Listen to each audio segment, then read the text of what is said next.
We're going to set our makeup. If you have more dry skin, I most likely recommended the setting spray. If you have more oily skin, I most likely recommended the setting powder. If you kind of have a mix of both or just didn't let me know your preference, I most likely recommended both, and I'm going to show you exactly how to use them. Before we go in and set our makeup, we want to make sure that we don't have too much makeup on our face. The first thing that you're going to want to do is touch your skin, and if you notice any areas that might feel a little bit sticky, that might mean that you have too much makeup. A great product to use is our Perfector sponge. This is what the Perfector sponge will come like, except clean. You can see that it is hard and it is dry. You're going to want to wet it under water. You're going to want to wring out all of the water until there are no drips. Wring it out one more time in a towel so that my sponge is nice and damp and not super wet. If it's wet, it's going to actually pill your makeup, so you want to make sure that your sponge is damp. Lightly dab it in the areas where we may have applied a little bit too much makeup. Make sure that our makeup lasts all day long. Take the tip of this, make sure that my under eyes are nice and blended out,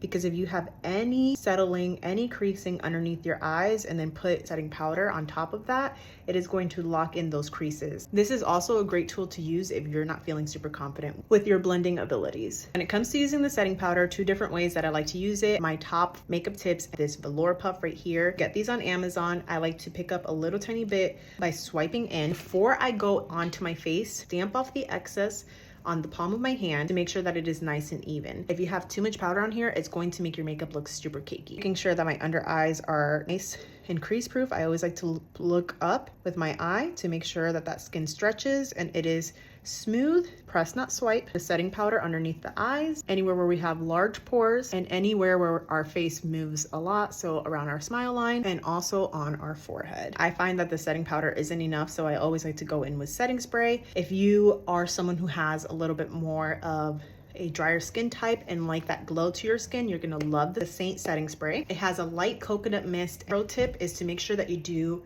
a fast pump so that you get an even squirt, because if you pump down slowly, it's going to spray at your face and it's just not a comfortable experience. Spray my face 3 times on each side and let that dry. This stuff is literally like liquid cement for your face. It will give you that glow to your skin. If you're not someone who likes the glow and you like a more matte finish but still want to use setting spray to melt in the powder and to also make sure that your makeup lasts all day, you can spray down your face with some setting spray, let it dry completely, and do have a little bit of a glow back into our skin. This side definitely has more of a glow than this side because we didn't set it with any powder to begin with. In order to get rid of the shine, you're just going to pick up a little bit of your setting powder and stamp this down the center of the face. The tool I like to use is the Seint powder brush. This has a fluffy side here that's really great for all over setting, and then this smaller side that's denser that fits perfectly underneath the eyes. This brush is also awesome for adding more coverage when applying your 3D foundation. The fluffier the brush, the lighter coverage and finish you'll get. The denser the brush, the more coverage and the more finish you will get. Your look is complete. Make sure that you check out the next video to see how to transfer this into a bigger palette, some add-ons that are going to take your makeup to the next level.